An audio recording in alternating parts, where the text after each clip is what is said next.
Jalan, kasih jalan.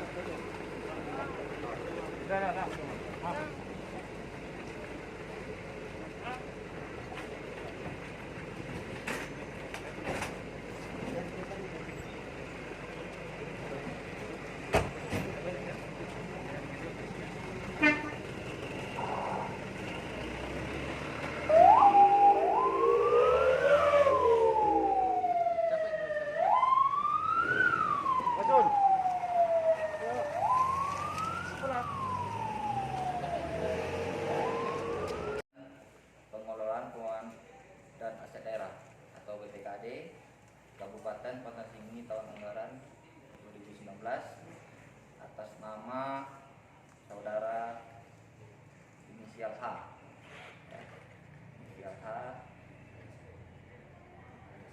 alias K. Ya.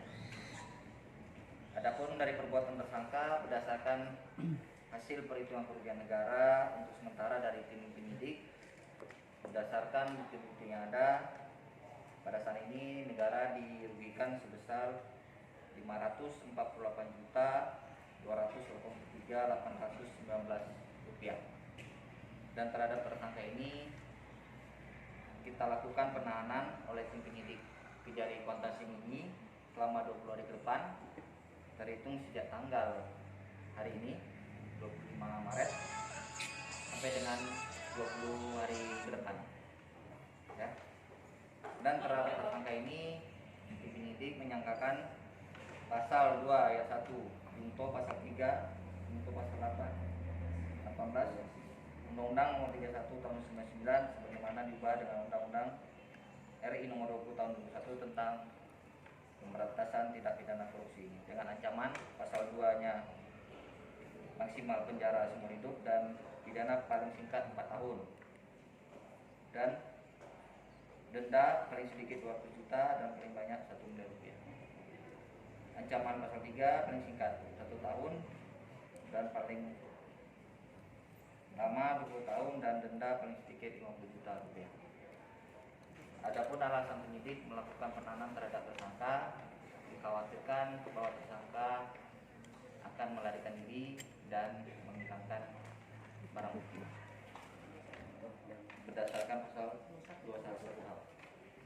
Jadi itu yang dapat kita sampaikan dalam press conference hari ini. Ada pertanyaan dari teman-teman? Satu, Pak, apakah H alias K dari hasil penyelidikan dan pemeriksaan kita akan ada orang-orang lain yang ikut disidik dan ditetapkan tersangka? Sementara kita tersangka terhadap dulu karena mereka dia merupakan pengguna anggaran dan bisa dikatakan leadernya ya. Nanti berdasarkan perkembangan penyidikan ataupun berdasarkan perkembangan fakta persidangan akan kita lihat nanti apakah ada tersangka baru. Lalu ini kan A alias K ini kan akan melakukan gugatan peradilan ini. Apakah nanti dia juga dalam persidangan atau seperti apa, cukup pengacara? Untuk tersangka mungkin tidak dihadirkan, tapi mungkin diwakili oleh pengacara kuasa hukum dan tim penyidik dan kejaksaan akan menghadapi gugatan pra peradilan tersebut. Kemudian satu lagi, untuk ada bukti tadi bang, nampaknya ada bukti kan kalau berdasarkan keterangan tersangka kemarin diadakan kan gitu, bukan berdasarkan hasil temuan, diadakan disuruh membalikan. Setelah itu dijadikan ini barang bukti. Ini bisa nggak jadi menjadi barang bukti? Terkait dengan hal tersebut nanti akan diuji di proses praktik ya, nanti itu akan dilakukan di praktik ya, dan nanti tergantung majelis hakimnya memutuskan bagaimana. kalau untuk alat bukti sebenarnya kita sudah mengantongi 2 alat bukti. Ya, nanti bagaimana proses pra peradilannya nanti kami tentukan. Untuk 2 alat bukti ini apa aja bang? Ya, ada Itu sudah terkait materi penyidikan ya. bisa kita sampaikan di sini nanti di fakta persidangan. Jadi untuk pra peradilan Dulu ya mungkin untuk pra peradilannya tanggal berapa ini? pra peradilan kalau di jadwalnya 20. tanggal 30. 20. Boleh kita pantau bersama. Oke? Itu dari Klasing bahkan ditahan pada hari ini. Kami minta statement dari penasehat hukum dari saudara alias K. Ya, terima kasih semuanya. Saya izin nggak pakai masker karena biar lebih jelas saya berbicara. Jadi poin pertama kita sebagai penasihat hukum tersangka tetap mengikuti bagaimana proses hukum yang berjalan saat ini. Nah, itu poin pertama. Kemudian poin kedua kita diundang. Klien kita diundang terhadap surat panggilan ketiga, dan kita tadi datang ke sini jam 10.16 WIB. Kita menemui penyidik dan diperiksa, dan klien kita juga sudah memberikan keterangan-keterangan sebagai tersangka.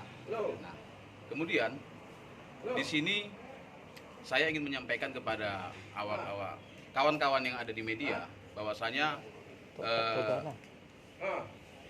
banyak dugaan-dugaan ataupun sangka-sangkaan yang didalami oleh klien kita, dan itu nanti akan ditindaklanjuti, yang dimana langkah-langkah yang sudah dilakukan oleh klien kita. Yang pertama, kita sudah mengirimkan surat permohonan perlindungan hukum kepada Kepala Kejaksaan Tinggi Riau. Nah, kemudian sebelum kita berangkat ke sini tadi juga klien kita sudah memberikan surat kepada kita yang untuk dan akan kita kirimkan kepada Bapak Presiden Joko Widodo, yaitu perihal perlindungan hukum, dan itu kita tembuskan ke Jaksa Agung dan jajaran-jajarannya. Nah, kemudian di sini juga kami menerima surat dari klien kami, surat terbuka untuk para media, dan itu akan disampaikan besok, dan kita mengundang para media.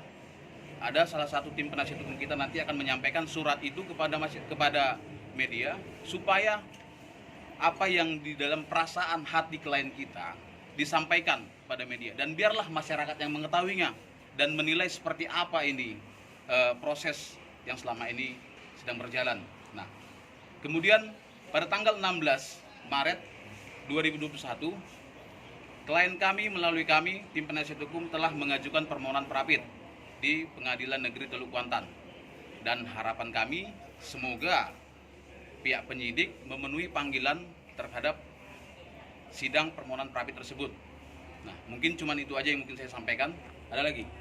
Mungkin tentu dengan ditetapkan sebagai tersangka dan ditahannya pada hari ini, apakah sudah berdasar sesuai hukum?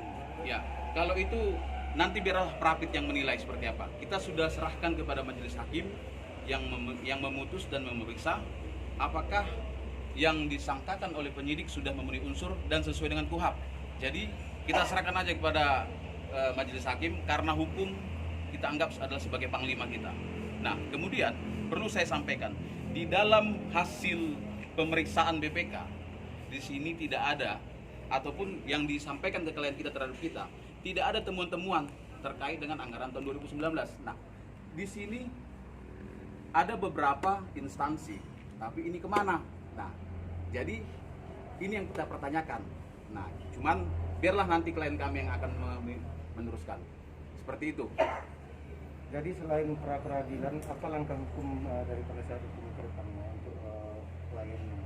Ya, kalau untuk sebelum gimana? Pra-peradilan.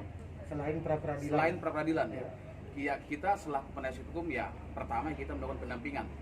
Apa keinginan klien kita yang sesuai dengan prosedur undang-undang, itu akan kita dampingi, dan ketika klien kita minta mengirimkan surat atau mengirimkan surat perlindungan hukum kepada siapapun, kita akan layangkan surat tersebut. Nah, seperti itu. Dan ketika proses ini pun nanti berlanjut ke persidangan, kita akan siap untuk mendampingi klien kita persidangan. Jadi pesan terhadap Kejagung seperti apa? Ya, harapan kita untuk diperhatikan permasalahan ini, karena banyaknya dugaan-dugaan yang menurut klien kami, sehingga itu perlu untuk ditelusuri, seperti itu. Dan itu nanti akan dikirimkan oleh klien kita suratnya. Seperti itu. Bangun Sinaga SHMH. Bangun Sinaga SH.